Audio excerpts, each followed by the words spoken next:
After makagraduate po ako ng high school noon, father ko namatay po 1980, barangay captain po sa aming barangay sa Sariaya, sa Ibanga.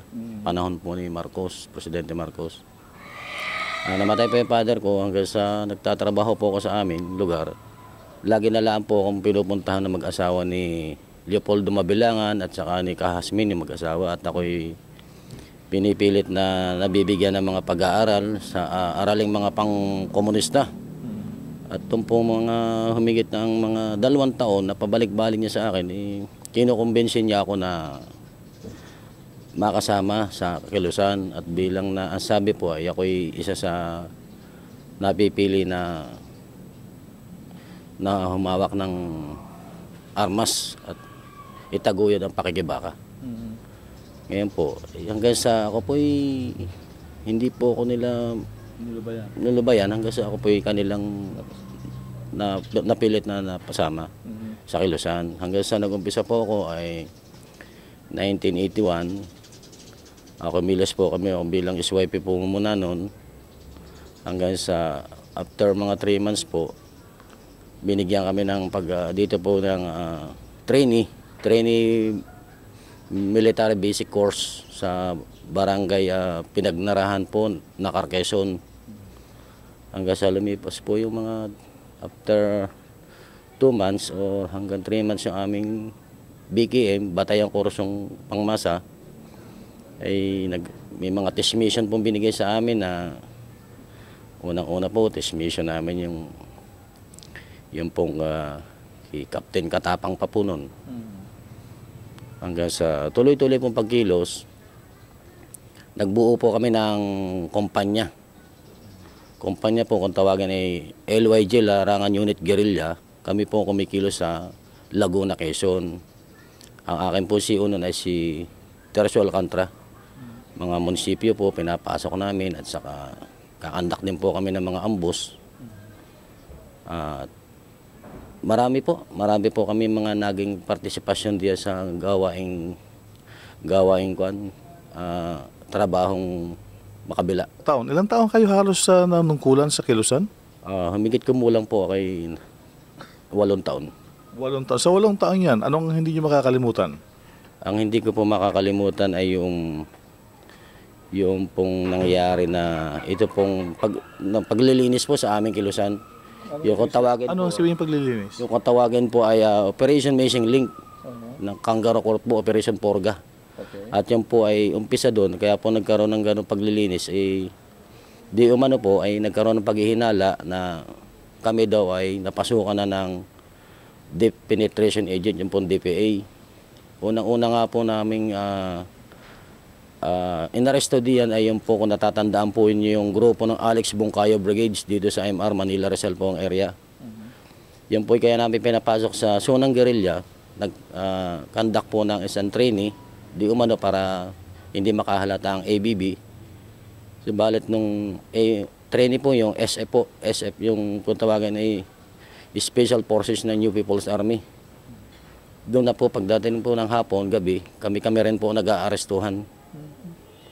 Hanggang sa naubos po namin yung Alex Bungkayo Brigade sa loob. Hanggang sa siguro po, kung natatandaan po ninyo yung na-captured yung 4 na PA mayor dito sa nasasakupan ng Chaong noong 1987.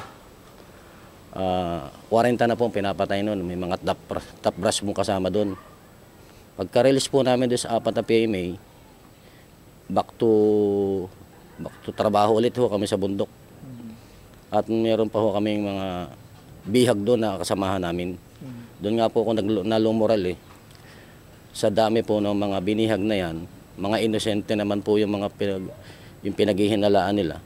Ay sabi ko nga po, bakit kung ganun? Kami ang nagpaparami, kami na rin na nag-uubusan. Paano ka ako lalakas itong kanilang pinaglalabang ito kung kami rin na mag-uubusan? Hanggang sa ako po ay isang arresting team at ako po team leader ng isang team. Bali, 6 po kaming team. At naroon po si Gregorio Rizal alias Ka Roger po at si Satoru Campo.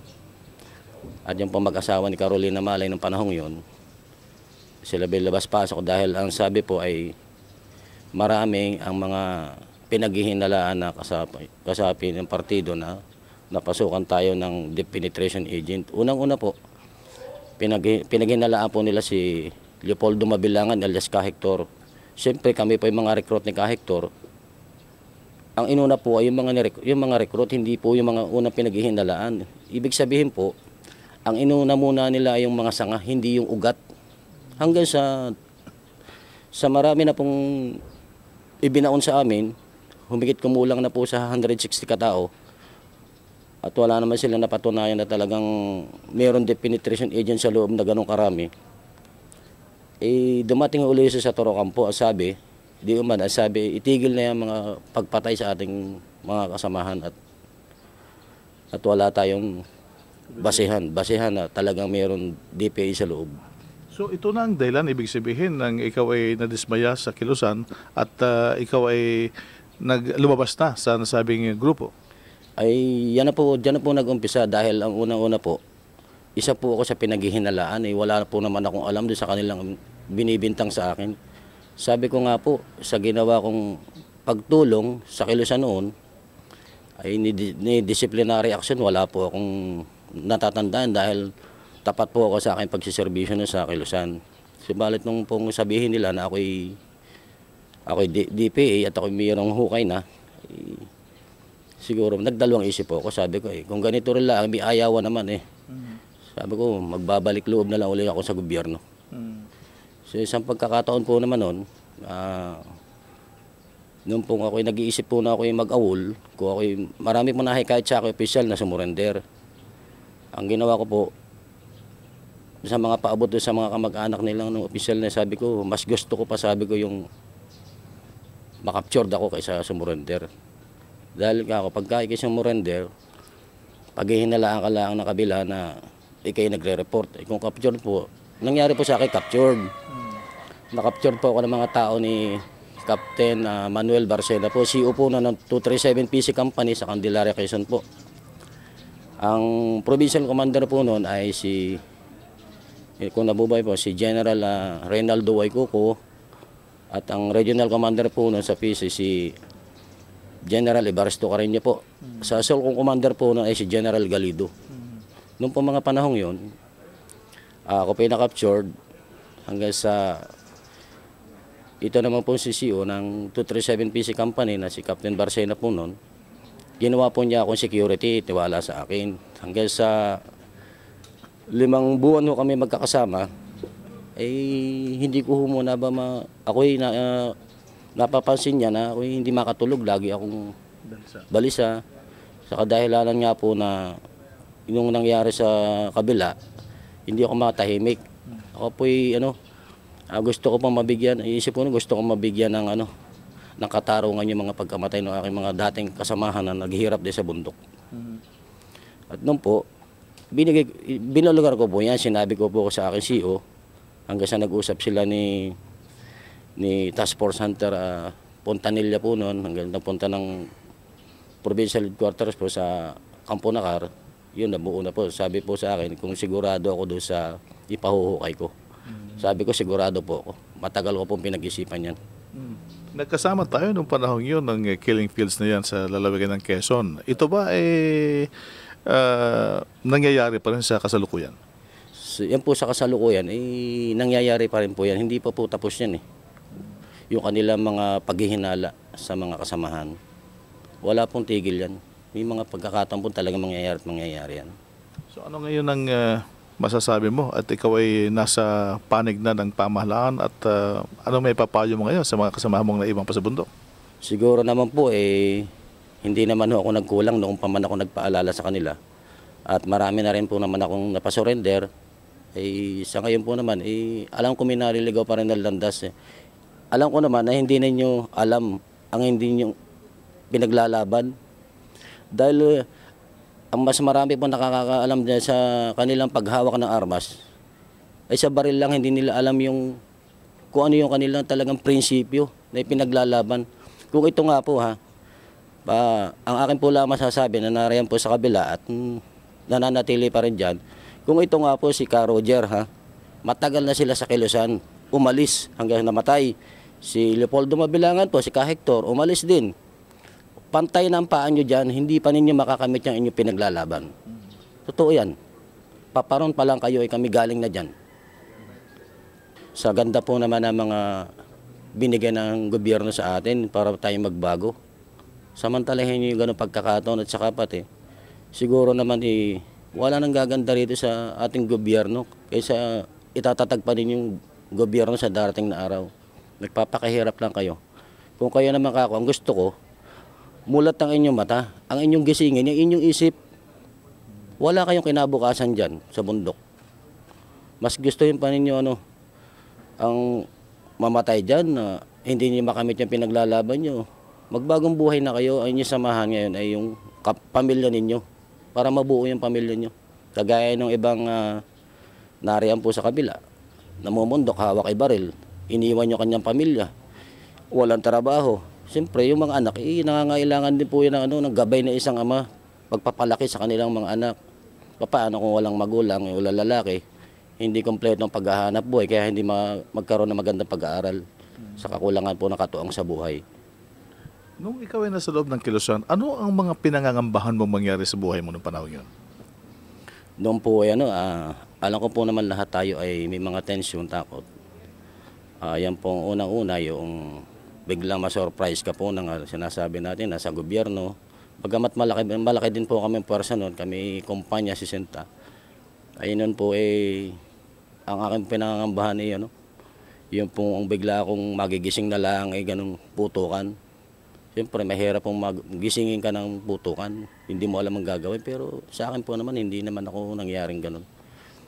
Yun lang po aking iniiwasan ba. Sa pangyayari ito ngayon, hindi ka ba natatakot na nagkukwento ka ngayon para sa kapakanan ng ating mga kababayan magising sa katotohanan? Ay noon po naman, akin pong katuwera noong unang, akin pong may Bulgarian. Sabi ko, iisa lang naman ako yung buhay ko. Dito naman aking bibigyan na itong trabaho sa gobyerno ng kakoy. Maraming buhay.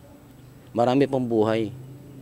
Ang masisave dahil unang-una po, kung hindi ko po ibinulgarian, marami pa silang marerecruit na hindi nila alam ganyan na nangyayari.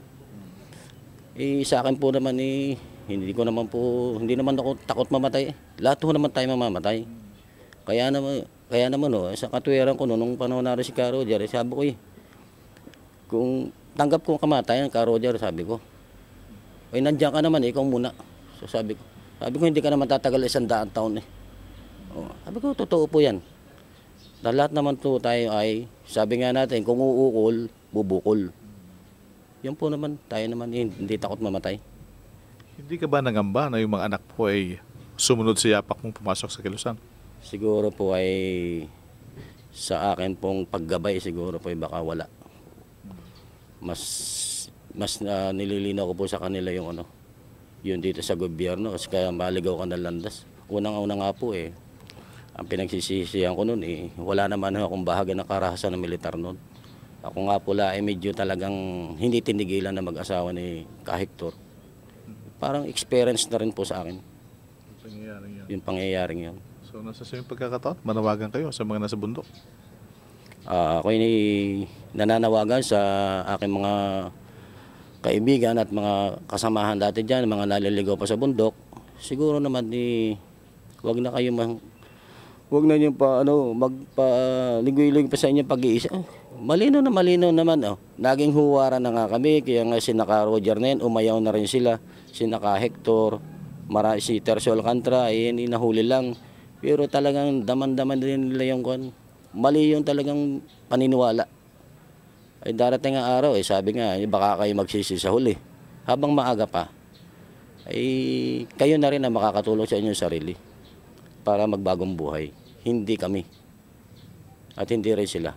Sarili po natin ang makakatulong sa ating sarili para magbagong buhay. Sundalo Rebelde. Ano ang tunay nilang kwento? Kwentong kapupulutan ng aral. Kwentong magpapatuloy hanggang sa mga susunod na henerasyon. Subaybayan ang mga pagsasadula ng mga tunay na kwento ng rebeldeng nagbalik loob sa pamahalaan na iniwan ang armadong pakikibaka at pinili ang magbagong buhay. Gayon din ang mga sundalong nagbuwis ng kanilang buhay sa pagtatanggol sa inang bayan. Ito ang katotohanan, mga kabayanihan ng Kawal Pilipino. Tuwing Sabado, alas 9:30 ng gabi sa Abot Kamay sa DZRH. Kasama sina Katotong Bing Formento at Karen Oyong. Ito ang katotohanan, mga kabayanihan ng Kawal Pilipino.